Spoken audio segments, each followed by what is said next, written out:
BGB আগের তুলনায় টহল বাড়ালেও উৎকণ্ঠা কমছে না লালমনিরহাটের দহগ্রাম সীমান্তে। নিরাপত্তাহীনতায় এলাকা ছেড়ে গেছেন অনেকে। স্থানীয়রা বলছেন, সীমান্তে বিজিবির সদস্য বাড়ানো, পর্যবেক্ষণ চৌকি ও ক্যাম্প নির্মাণ করা না হলে স্বস্তিতে বসবাস অসম্ভব হয়ে পড়ছে। এই অবস্থায় বিচলিত না হয়ে ধৈর্যের সাথে পরিস্থিতি মোকাবেলার পরামর্শ নিরাপত্তা বিশ্লেষকদের।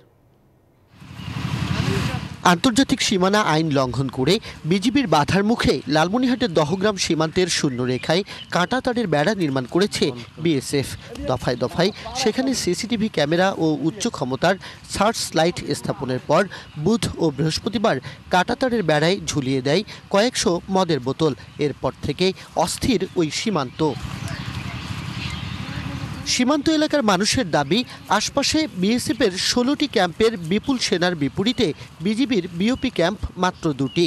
কম বিজিবি সদস্য, দুর্বল টহল ও পর্যবেক্ষণ চৌকি না থাকায় চরম নিরাপত্তাহীনতায় স্থানীয়রা। ওদের 16টা ক্যাম্প আর আমাদের তো ক্যাম্প তো হলো 2টা। যদি বিজিবি সবসময়ের জন্য এখানে আমাদের সতর্ক থাকতো, তাহলে আমাদের হাতে নিরাপত্তাটা দূর হইতো। 25 বছরের ওয়ারেন্টিযুক্ত দীর্ঘস্থায়ী দরজা প্রোটেক্টর, আধুনিক ও মজবুত দরজা। আতঙ্কে এরই মধ্যে অনেকেই এলাকা ছেড়েছেন। সীমান্তের কাছে ফসলের পরিচর্যা করতে না পারায় দুশ্চিন্তায় কৃষক। সংকট নিরসনে বিজিবির আরও তৎপরতা চান তারা। সরকারের উচিত যে সেইখানে বিজিবি ক্যাম্প বাড়ার জন্য, যাতে করে জনগণের মধ্যে স্বস্তি থেকে, বাংলাদেশের মানুষের মধ্যে যেন স্বস্তি থাকে। বিজিবি জানিয়েছে, সক্ষমতা বাড়াতে নেওয়া হয়েছে উদ্যোগ।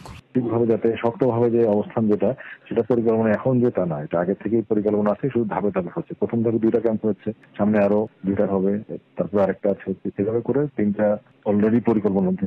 নিরাপত্তা বিশ্লেষকরা বলছেন, বিএসএফ উস্কানি দেওয়ার চেষ্টা করলেও আপাতত হামলার শঙ্কা নেই। ধৈর্য ধরতে হবে স্থানীয়দের, সাথে প্রয়োজন বিজিবির জনবল বাড়ানো। কাঁটাতার বরাবর, শূন্য লাইন বরাবর বা নোম্যান্স ল্যান্ডে মানে টহল জারি রাখতে হবে। তবে সতর্ক থাকতে হবে, তারা যে উস্কানিমূলক আচরণ করছে তাতে যেন কোনো ধরনের প্রতিক্রিয়া আমরা না দেখাই।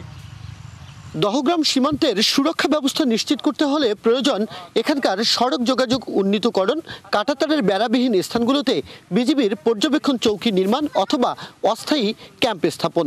সেই সাথে টহল জোরদারের পাশাপাশি বাড়াতে হবে বিজিবি সদস্যের সংখ্যাও। তাহলে পরিস্থিতি কিছুটা উত্তরণ হবে বলে মনে করেন স্থানীয়রা। Majed Masud, DBC news, Dahagram, Lalmonirhat.